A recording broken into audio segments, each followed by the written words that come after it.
Si mientras retiran este pedestal, les cuento un poquito de quién viene a continuación. Atención, es un matemático chileno especializado en probabilidad. Es profesor de la Universidad de Chile. Su investigación se enfoca en sistemas dinámicos y el comportamiento de procesos aleatorios en física estadística. Ha hecho contribuciones significativas al estudio de fenómenos como el crecimiento de superficies y modelos probabilísticos aplicados en diversas áreas de la ciencia. Algunos dirán, ¿qué significa todo esto? ¿Cuál es la aplicación? Bueno, nos va a explicar ahora, cuando entra al escenario, Daniel Remenick.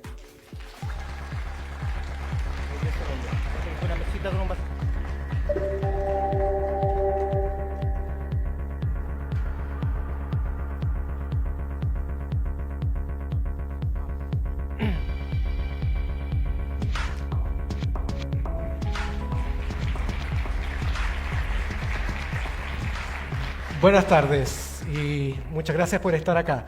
Hoy les quiero hablar de un fenómeno, una idea que viene de las matemáticas y de la física estadística y que está detrás de muchas de las cosas, de muchos fenómenos que se ven en ciencia y en muchas otras disciplinas y que somos de esa manera capaces de entender. Es el fenómeno de universalidad. Quiero partir mostrándoles un video y posiblemente muchos van a reconocer lo que estamos viendo. Me parece que no está sonando la música, pero si no estaría sonando la musiquita. Este es el juego del Tetris, ¿sí? Donde caen estas piezas del cielo y lo que uno tiene que hacer es que tiene que tratar de irlas... Ahí está la música. Tiene que irlas ajustando, ¿cierto? Moviéndolas a la derecha, a la izquierda, tratar de rotarlas de manera que caigan lo más abajo posible.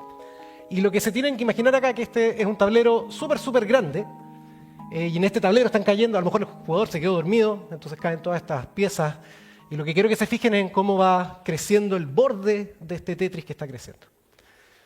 Se preguntarán por qué les estoy mostrando esto, y bueno, en parte porque me gusta el Tetris, me encantaba jugar Tetris cuando era niño. Pero les voy a contar por qué. Antes les quiero mostrar otro video. No sé si es evidente lo que estamos viendo, pero lo que estamos viendo es el parabrisas de un auto en una ciudad donde hace mucho frío. Entonces abajo está todo congelado, y van cayendo estas gotas, y de a poco van cayendo por el parabrisas, tocan abajo, se congelan y se unen a este bloque de hielo, y de nuevo, creo que si usan su imaginación esto se ve un poquitito como el Tetris, ¿no? Son como estos bloques de hielo que son Tetris y que están cayendo y se congelan. Entonces la pregunta que yo me quiero hacer, y que les quiero plantear a ustedes, es, ¿podré de alguna manera describir estos dos fenómenos, el borde del Tetris que está creciendo o el borde del hielo que está creciendo de una manera similar? ¿Habrá una manera común de describir los dos fenómenos? Y eso es un poco lo que está detrás del fenómeno de universalidad. Entonces, universalidad es este concepto que les contaba que viene de las matemáticas y viene de la física estadística, donde uno tiene estos sistemas complejos con muchas componentes distintas que están interactuando. Probablemente los efectos son pequeñitos y actúan más o menos independientes, pero son grandes, son complicados y sin embargo lo que aparece es que si yo los miro de la manera correcta tienen un orden y comparten patrones comunes. ¿Sí?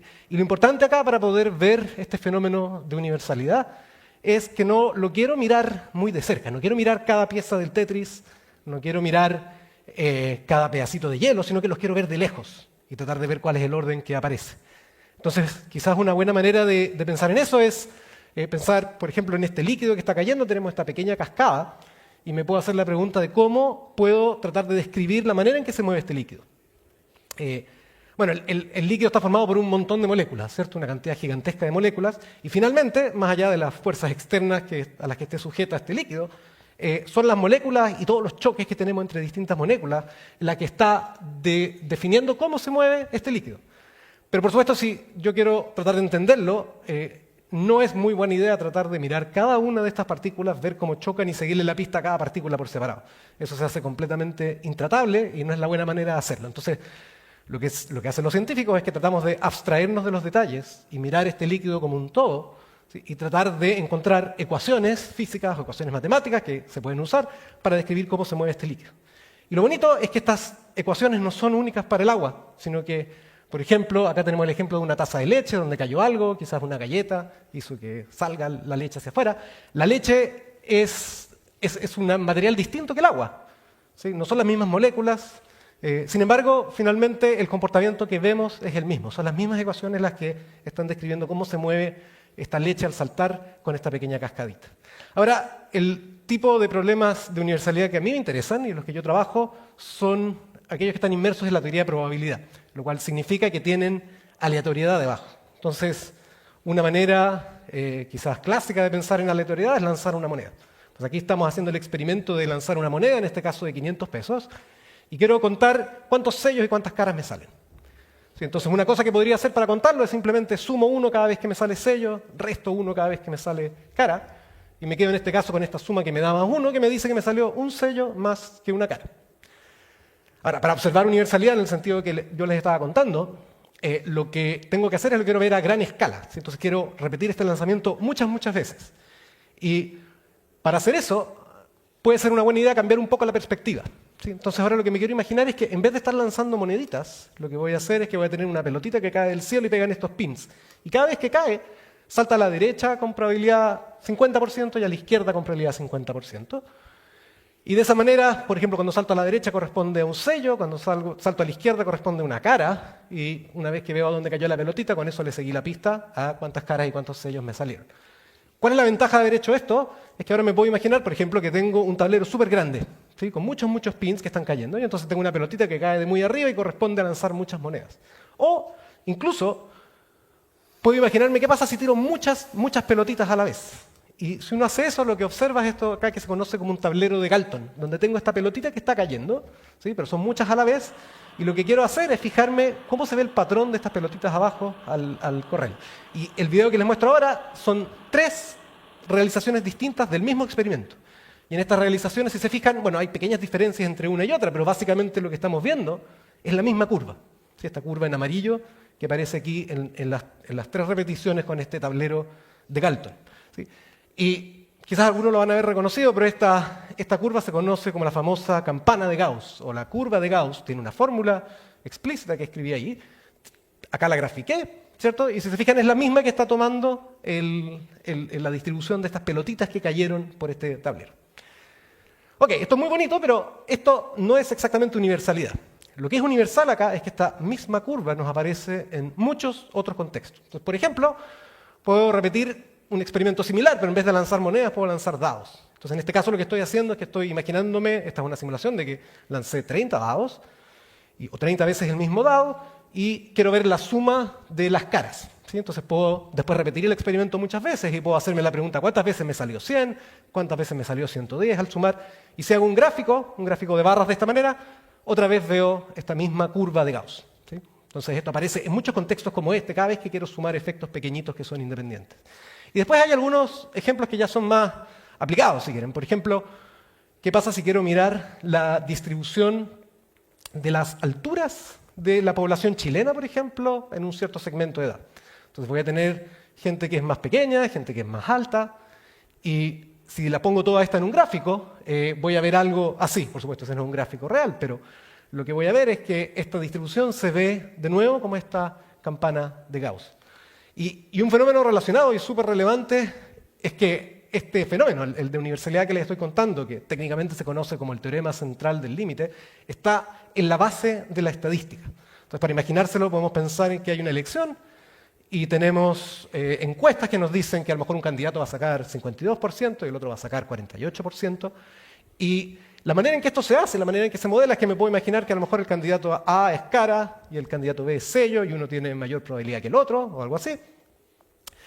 Y después el encuestador nos dice que hay un 5% de margen de error. Entonces, la manera en que están midiendo ese margen de error es de nuevo apelar a esta curva de Gauss y a ver qué tan bien se está ajustando lo que ellos están observando con la predicción teórica y en base a eso poder decirnos cuánto debiéramos confiar en lo que estamos viendo. Hay muchos otros ejemplos, en muchos contextos donde aparece esta misma curva de Gauss. No les voy a mostrar más explícitos ahora, sino que les voy a pedir que nos abstraigamos un poquitito más. Y lo que quiero volver a las monedas y quiero imaginarme ahora qué pasa si es que en vez de yo simplemente lanzar 5 monedas y contar cuántas caras y cuántos sellos me salen, lo que ahora quiero hacer es que quiero pensar que voy a seguir la trayectoria, le quiero seguir la pista a cuántas monedas me iban saliendo. ¿Sí? Entonces a lo mejor acá primero me salió 1, después me salió 1, después me salió menos 1, 1 y tengo esta trayectoria. ¿Sí? Y ahora la quiero mirar de lejos, por lo que les contaba antes, quiero tratar de mirarlo como a gran escala. Entonces imagínense que hacemos como un zoom out así súper grande. Entonces lo que estoy haciendo ahora es que estoy repitiendo este experimento, pero por mucho tiempo. Y lo que veo es esta curva, esta especie de curva aleatoria, extraña, que está trazando esta partícula. Y este es el límite que uno ve cuando miro desde muy, muy lejos. Y es algo que se conoce como el movimiento browniano. De nuevo, lo que está detrás de generar esta curva extraña sigue siendo la curva de Gauss, pero es como una especie de versión dinámica de esta curva de Gauss. Esto se conoce como el movimiento browniano y, por supuesto, lo bonito es que aparece de nuevo en muchos contextos, ¿sí? Un ejemplo es el de mirar el precio de una acción o de algún activo financiero, ¿sí? Entonces, estos son dos curvas arbitrarias que saqué de Google. El de arriba es el precio del Bitcoin durante el último año, el de abajo es el precio del cobre en dólares durante la última década, y si la miran se ve súper parecida a la simulación que les estaba mostrando antes. La manera en que se estudian este tipo de procesos en economía y en finanzas, de nuevo, tienen a este movimiento browniano y de alguna manera la curva de Gauss detrás de manera súper esencial. Hay muchos otros ejemplos en física, en biología, que no tengo tiempo para contarles. Les quiero contar uno más, que quizás es un poco más reciente. Entonces, ahora les puedo contar que no todas las imágenes que les he mostrado, algunas, no son reales, sino que las generé usando uno de estos modelos de inteligencia artificial generativa. Que a lo mejor alguno ha jugado, que uno a ChatGPT o algo del estilo, uno le da instrucciones y te tira una imagen. Entonces, eso es lo que estoy haciendo acá. Y la manera en que estos modelos funcionan es que toman una imagen que es puro ruido y la transforman lentamente, de una manera muy astuta, en la imagen que uno pidió. Y lo que está detrás, de nuevo, es una cierta ecuación diferencial estocástica, que suena complicado, pero hay un movimiento browniano que nos está ayudando a lentamente pasar del ruido a la imagen y de la imagen de vuelta al ruido, ¿sí? Así que realmente esto aparece en todos lados. Ahora les pido, recordemos esta animación que les mostré con el puntito que estaba trazando una curva, ¿sí? Teníamos el puntito que se movía, avanzaba y me trazaba la curva. Y ahora me quiero hacer la pregunta, ¿qué pasa si en vez de tener el puntito que está avanzando y mostrándome esta curva, qué pasa si ahora me imagino que voy a tener una curva y la curva completa va a estar evolucionando y va a estar de alguna manera trazando como el borde de una superficie? Y si lo piensan, eso es lo que les mostré al comienzo, ¿sí? Eso es lo que les mostré en el caso del Tetris y en el caso del hielo, ¿sí? Y aquí hay otro video más, que también puede ser difícil entender qué es lo que está pasando, pero les cuento.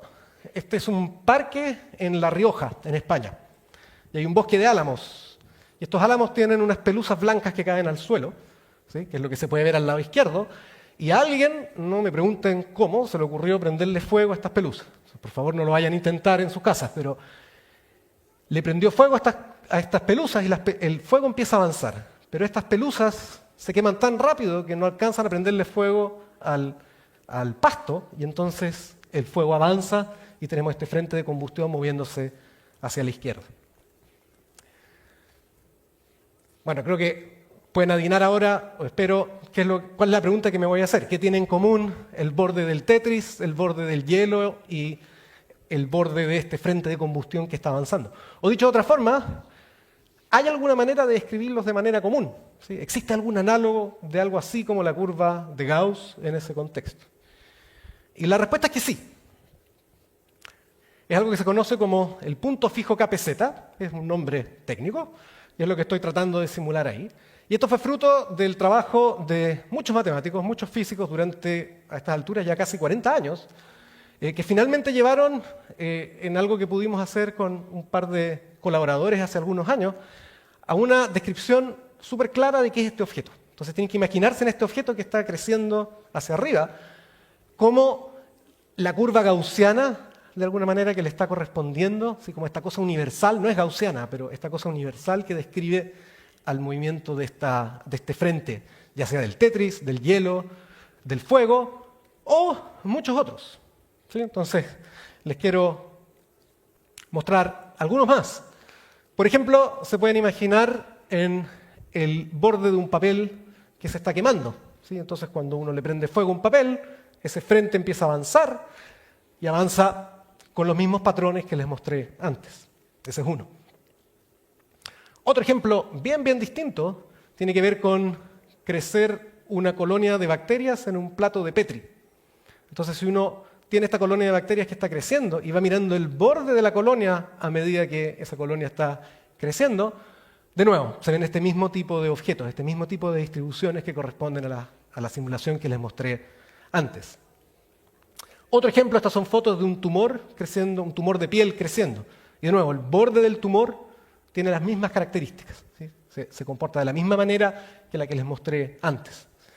Y quizás una última, que es un poco más complicada.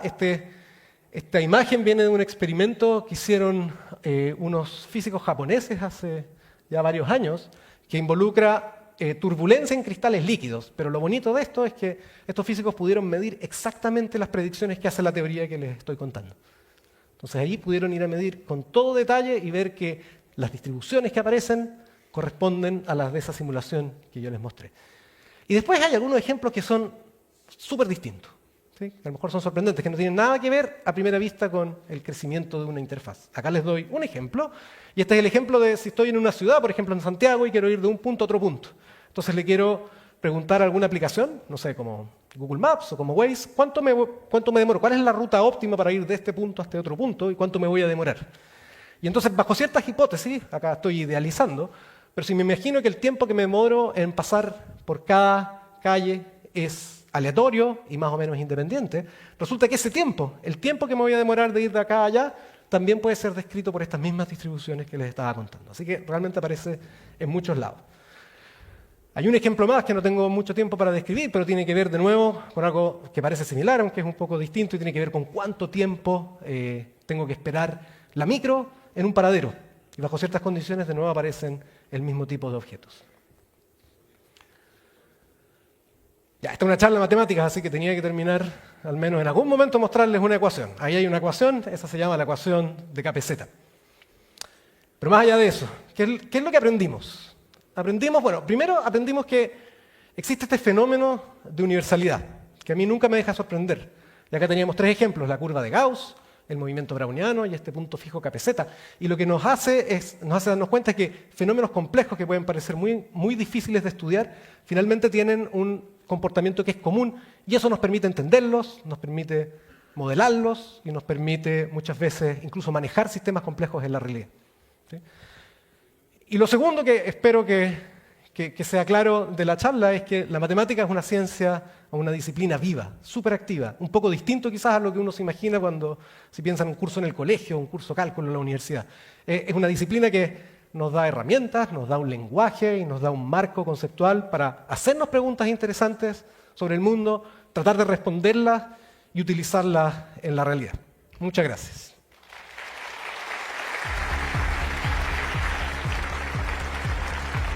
Muchísimas gracias, Daniel, por tu charla, por explicarnos cómo entender fenómenos físicos y sociales actuales a través de las matemáticas. Muy interactiva además la charla, lo veía. Así es, tenía buenos videos. Oye, queremos saludar a toda la gente que está acá y también a quienes están conectados en todas las plataformas también dispuestas para Congreso Futuro.